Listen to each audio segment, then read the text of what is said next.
Hello everyone, कैसे हो आप लोग। उम्मीद है आप लोग बहुत ही ज़्यादा अच्छे होंगे। जैसे कि आप लोगों को पता है, आप लोग जानते हैं कि मैं कुछ हफ्तों से कुछ दिनों से वीडियो अपलोड नहीं कर पा रही थी क्योंकि मैं बिज़ी थी थोड़ा, और साथ ही साथ मेरे एग्ज़ाम्स आ गए थे, इसलिए मैं वीडियो डेली अपलोड नहीं कर पा रही थी।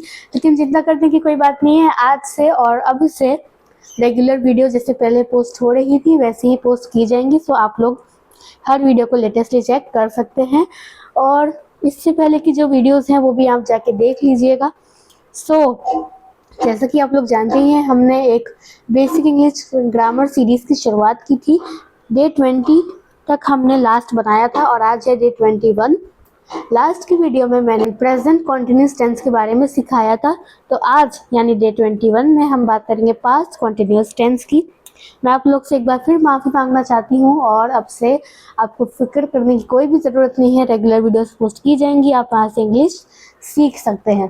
तो चलिए अब बिना किसी देरी की वीडियो की शुरुआत करते हैं। इससे पहले अगर आपने एक भी वीडियो मिस कर दी है तो एक प्लेलिस्ट बनी रखी है इसी के नाम से, आप वहाँ पे जाके सब वीडियोस को चेकआउट कर सकते हैं अगर आपको कोई भी डाउट हो तो। शुरुआत करते हैं इस वीडियो की, जिसमें हम सीखेंगे पास्ट कॉन्टिन्यूस टेंस और इसके कॉन्सेप्ट को क्लियर करके फेंक देंगे। चलिए शुरुआत करते हैं आज की इस सीरीज़ की, आज की इस वीडियो की। वीडियो थोड़ी सी पसंद आए तो प्लीज़ लाइक ज़रूर कर देना, बेल आइकन को प्रेस करना मत भूलना। Let's begin with past continuous tense. Past continuous tense को हम पास्ट प्रोग्रेसिव टेंस भी कहते हैं। इसी तरह से प्रेजेंट कंटिन्यूस टेंस को प्रेजेंट प्रोग्रेसिव टेंस कहते हैं। ठीक है, तो अगर एग्जाम में या फिर कहीं भी लिखा हुआ है पास्ट प्रोग्रेसिव टेंस तो उसे भी आप पास्ट कंटिन्यूस ही मानेंगे। अब सबसे पहले देख लेते हैं कि पास्ट कंटिन्यूस टेंस की पहचान क्या है, हम उसे पहचान कैसे सकते हैं। तो उसकी पहचान है रहा, था, रही, भी, रहे, थे। साथ ही साथ इसके अलावा ये ऐसे वर्ड्स भी आ सकते हैं जैसे करता रहता था, करती रहती थी और करते रहते थे। तो अगर ऐसे वर्ड्स भी आ जाए तो आप कंफ्यूज ना हो, आप सीधे सीधे बोल सकते हैं कि हाँ भाई वो पास्ट कंटिन्यूस टेंस ही है। अब सबसे पहले हम लोग पॉजिटिव सेंटेंसेस का स्ट्रक्चर देख लेते हैं। अगर बात करूँ पॉजिटिव सेंटेंसेस की, ये पॉजिटिव सेंटेंसेस का स्ट्रक्चर है। सबसे पहले सब्जेक्ट, उसके बाद वॉज या फिर वर्ड। सब्जेक्ट पे डिपेंड करेगा कि वो सिंगुलर है या प्लूरल, मैं आपको आगे बताऊंगी। उसके बाद वर्ब की फर्स्ट फॉर्म में आईएनजी लगाएंगे, और उसके बाद ऑब्जेक्ट हो तो ऑब्जेक्ट। ठीक है, फिर नेगेटिव सेंटेंसेस का स्ट्रक्चर देखें तो सब्जेक्ट, फिर वॉज वर्ड, और मेन वर्ब और हेल्पिंग वर्ब के बीच में आपको नॉट लगा देना है, सिर्फ इतना सा काम करना है। उसके बाद अगर ऑब्जेक्ट हो तो ऑब्जेक्ट। नेगेटिव इंट्रोगेटिव की बात करें तो सबसे पहले वॉज वर्ड, इनकी पोजीशन हम लोग स्विच कर देंगे। वॉज वर्ड की जगह सब्जेक्ट और सब्जेक्ट की जगह वॉज वर्ड। ठीक है, यहाँ पे हमने यही किया, सबसे पहले वॉज वर्ड लिखा, फिर सब्जेक्ट, उसके बाद अगर नॉट है तो नॉट, फिर वर्ब की फर्स्ट फॉर्म में आईएनजी, उसके बाद ऑब्जेक्ट। ये मैंने नॉट लगाना इंट्रोगेटिव नेगेटिव के साथ में लिख दिया है, अगर नॉट हो तो नॉट लगाना है वरना नहीं। ठीक है, अब बात कर लेते हैं सबसे ज़रूरी बात कि वॉज और वर्ड किसके साथ लगाना होता है, वो देख लेते हैं एक बार हम लोग। मैं अगर बात करूँ वॉज की तो आई, ही, शी, इट या फिर किसी के नाम के साथ हम वॉज का यूज़ करते हैं, और वी, यू और दे के साथ हम लोग वर का यूज़ करते हैं।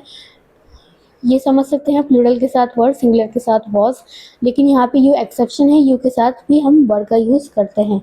अब हम लोग बात करते हैं कॉन्ट्रैक्शंस की। तो जो पॉजिटिव सेंटेंसेस होते हैं, जो पॉजिटिव वर्ड्स होते हैं, उनमें कॉन्ट्रैक्शन का यूज़ नहीं होता, सिर्फ नेगेटिव में होता है। तो हम उसी का देख लेते हैं। वॉज नॉट का अगर हम कॉन्ट्रैक्शन मिलाएंगे तो हो जाएगा वॉजंट, ओ की जगह भी हमने एपोस्ट्रोफी लगा देंगे, ये हो जाएगा वॉजंट, और वर्ड नॉट को बनाएंगे तो हो जाएगा वरेंट, वरेंट।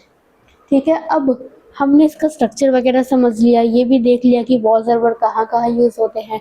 अब हम ये जान लेते हैं कि ये तो हमने रिटन इंग्लिश के लिए तो सीख लिया, लेकिन अगर स्पोकन इंग्लिश के लिए चाहिए तो हम ऐसे ही देख के कैसे बता सके कि ये पास्ट कंटिन्यूस टेंस है। तो अब इसके 4 मेथड्स होते हैं, 4 ऐसी चीज़ें हैं जहाँ पे पास्ट कंटिन्यूस टेंस का यूज़ होता है। तो अब हम उनको धीरे धीरे करके देखते हैं, एक एक करके।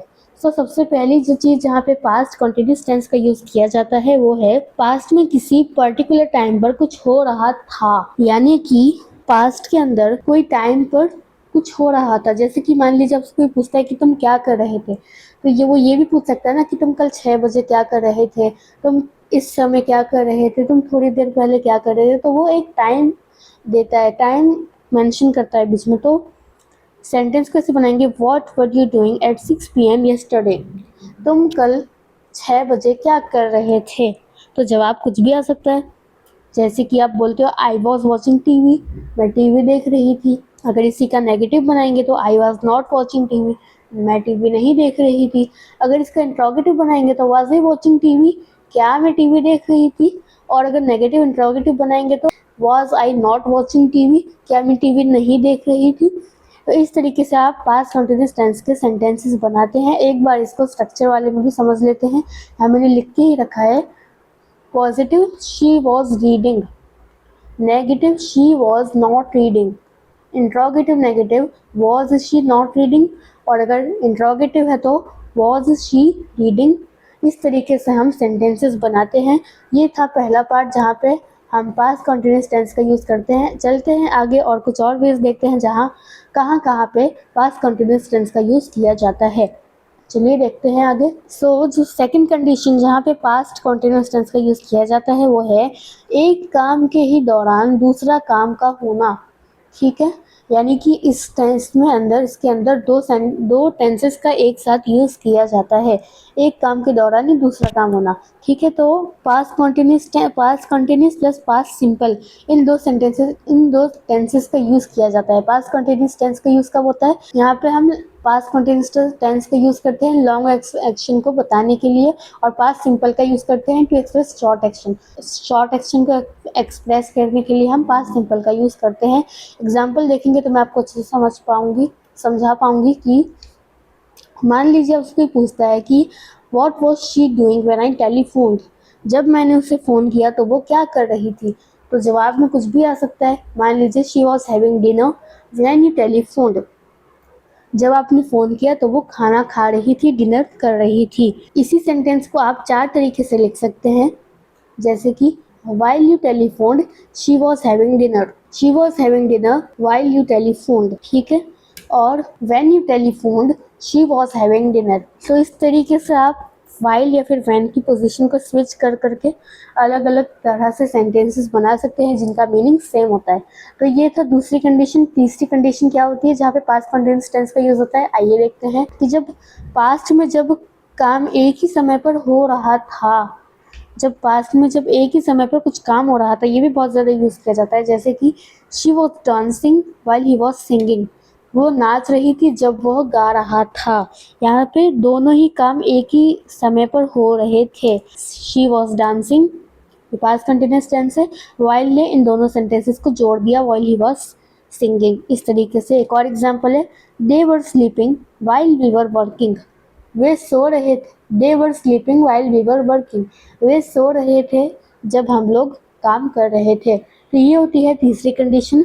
अब एक और लास्ट एक छोटी सी कंडीशन है जहाँ पे पास्ट कंटिन्यूअस टेंस का यूज़ किया जाता है। एक लास्ट कंडीशन हम लोग देख लेते हैं। यहाँ पे एक छोटी सी और कंडीशन है कि जब पास्ट में बार बार कोई काम होता था, ठीक है, जब कोई काम पास्ट में बार बार हुआ करता था, और इन सेंटेंसेस में हमेशा ऑलवेज या फिर फॉरएवर का यूज़ होता ही है। एग्जाम्पल देख लेते हैं कि he was always talking about you, और यहीं पे बात आती है जो मैंने स्ट्रक्चर था ना, करता रहता था, करती रहती थी, करते रहते थे, तो उसी समय इन्हीं सेंटेंसेस में इसी तरह के सेंटेंसेस में बात आती है उन वर्ड्स की कि करता रहता था। वो बता रहा है कि कुछ समय में, पहले के समय में वो काम हुआ करता था, इसलिए यहाँ पे ऑलवेज और फॉरएवर का यूज़ किया जाता है। एग्जाम्पल देखते हैं कि he was always talking about you, वो हमेशा तुम्हारी बातें करता रहता था। ठीक है, एक और एग्जाम्पल है, my grand mother was always telling me stories, मेरी दादी मुझे हमेशा कहानी सुनाया करती थी। एक और एग्जाम्पल है, यू वर ऑलवेज क्राइंग, मान लीजिए आप अपने भाई या बहन से चिढ़ाने के लिए बोलते हैं कि तुम जब छोटे थे तब हमेशा रोया करते थे। तो ऐसी कंडीशंस में भी हम पास्ट कंटिन्यूअस टेंस का यूज़ करते हैं। और इसी के साथ साथ आप लोगों ने अब पास्ट कंटिन्यूअस टेंस का जो कॉन्सेप्ट है, जो एग्जांपल्स है, जो भी आपके डाउट्स है वो आपने इस वीडियो में क्लियर कर लिए हैं। आई होप आपको आज के इस वीडियो में बहुत ही मज़ा आया होगा। वीडियो में मज़ा आया हो तो प्लीज़ चैनल को सब्सक्राइब ज़रूर कर देना, बेल आइकन को प्रेस करना मत भूलना, और प्लीज़ अपने फ्रेंड्स और फैमिली जिनको इंग्लिश नहीं आती है या थोड़ी बहुत आती है उनके साथ इस वीडियो को ज़रूर शेयर करना। अब मैं मिलूंगी आप लोगों से डे 22 में फ्यूचर कंटिन्यूअस टेंस के साथ, वो भी बहुत सिंपल है। इस वीडियो को देखना बिल्कुल मत भूलना। चलिए, thank you so much for watching, bye bye.